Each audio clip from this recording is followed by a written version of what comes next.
Hey guys, so I am doing the opposite book tag, so yeah. So the first question is the first book in your collection and the last book you bought. And that one is actually the first book in my collection would have to be this one right here.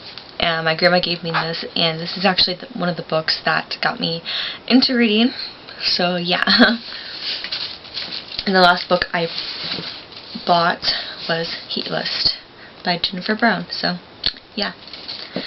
Number 2 is a cheap book and an expensive book, and my cheapest book on my shelf is probably this one. I may have cheaper books than this one, but I got this from like a Salvation Army, and it was less than 38 cents because I got 2 books and the price was 38 cents, so it was probably, so yeah.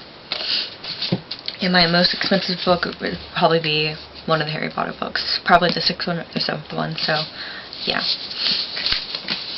A book with a male protagonist and a book with a female protagonist, and for the male I picked I Am Number 4, and for the female I picked Vampire Academy. A book you've read quickly and a book that took you long to read, and the book I read quickly was Bloodlines. I actually read this in one day, so yeah.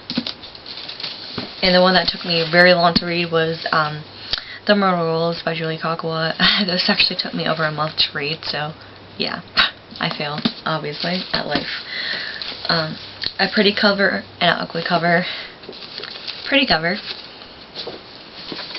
Ugly cover. I ended up skipping number 6, and it was a national book and an international book. I had issues with this one, so I just skipped over it. But number 7 is a thin book and a thick book.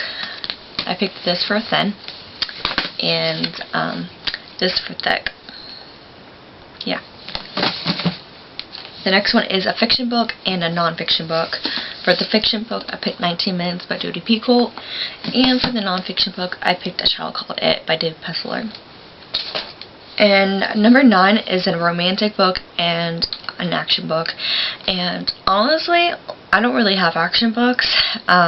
Pretty much all my paranormal-ish books have like major romance in it.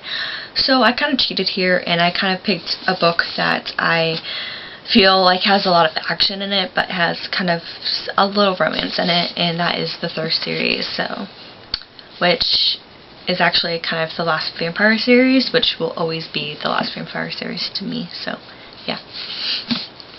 And the last one is a book that makes you happy and one that makes you sad. The one that made me sad is Where the Red Fern Grows, and the one that makes me happy is Flipped. So yeah, so that was the opposite book tag, and it was really fun picking out the books and stuff, so yeah. So that was it. Bye.